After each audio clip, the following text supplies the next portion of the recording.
Welcome back to Daily DeFi. Today's July 5th of 2021. Hope everyone had a great weekend. Today we're going to be talking about lots of different topics, but let's get right into it. These are more rapid fire episodes. So kicking things off here on DeFi Pulse, total value locked in DeFi is around $55.35 billion. Aave dominance is hitting 15.59%. DeFi Pulse index is just below that $300 level.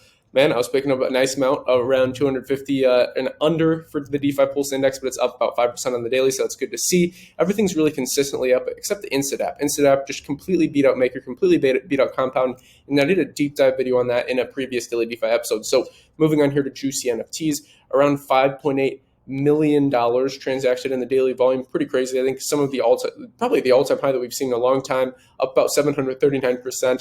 CryptoPunk's taking up a majority of that as always. So we have three main articles that I'm going to talk about here, and then we'll get into the altcoins. But we're going to be talking about Wyoming, basically legalizing the first DAO, the first Decentralized Autonomous Organization. Pretty awesome. I have some family who's currently in Wyoming, was there yesterday for the 4th of July, so pretty awesome as far as that goes.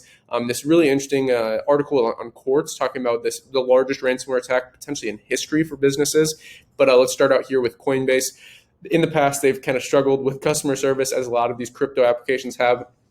You have to understand there's a big difference between crypto applications that are built on top of the blockchain network and actual blockchain, like decentralized projects, right? Because Coinbase doesn't have their own actual crypto project, but there are crypto companies. So these crypto companies that are essentially building layers on top of the underlying blockchain ecosystem, they always struggle with these things because of legalities, whereas something like Uniswap or something like a decentralized autonomous organization, you can't really go at from a legal framework. You can go at XRP, you can go at Ripple, right? That we saw that happen.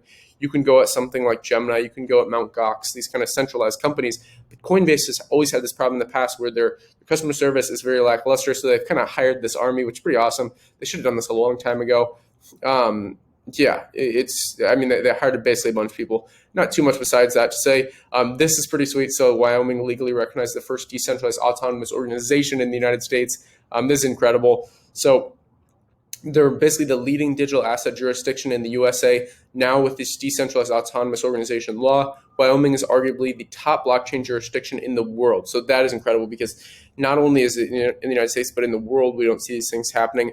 Mainly because, there's all these legal things you have to go through to set up an organization, to set up an LLC. Like I have an LLC still in the United States, and it's a relatively complicated process. And to be an autonomous organization that's decentralized, that's a whole other topic. But Caitlin Long, an incredible person. I can't remember the exact name that she's working on of the bank, but basically like the first crypto bank. And I know she had something to do with this. But incredible thing. So good to see innovation happening in the space. In our last article here, so more than 1,000 businesses were hit by a ransomware attack. Time to coincide with the U.S. Independence Day holiday weekend. The cyber attack locked up the IT systems of hundreds of businesses.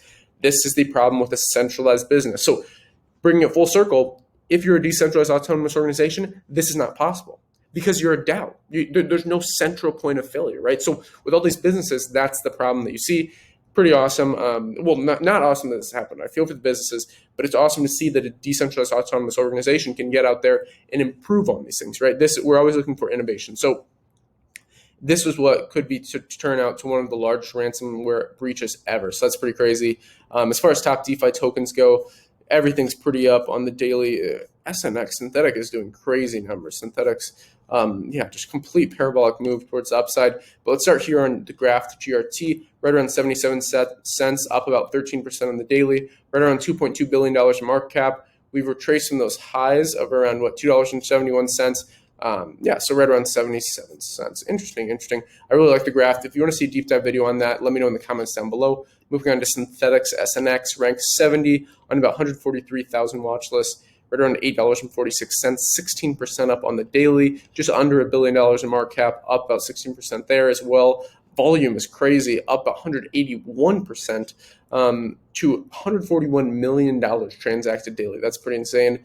You can see it looks like a little blip, right? But just to go think about the number, the percentage gains, just to go back up to those highs of $25, okay? I love Synthetix. I love synthetic assets on the blockchain in general, and they're really leading the space in this. You also have something like Serum in the Solana ecosystem, but I'm moving on. So Rocket Pool, RPL, right around $10.14, up about 11, we're close to 12% on the daily, $104 million in market cap, similar to Anchor. I've touched a lot about Anchor in the past. I'm considering doing some videos on Rocket Pool as well. But again, let me know if you like this. Again, these just look like little blips, right? So so that's basically all for today's DeFi episode. If you enjoy it, let me know in the comments down below. If you have any questions, like, subscribe button, all, invest global, and until next time.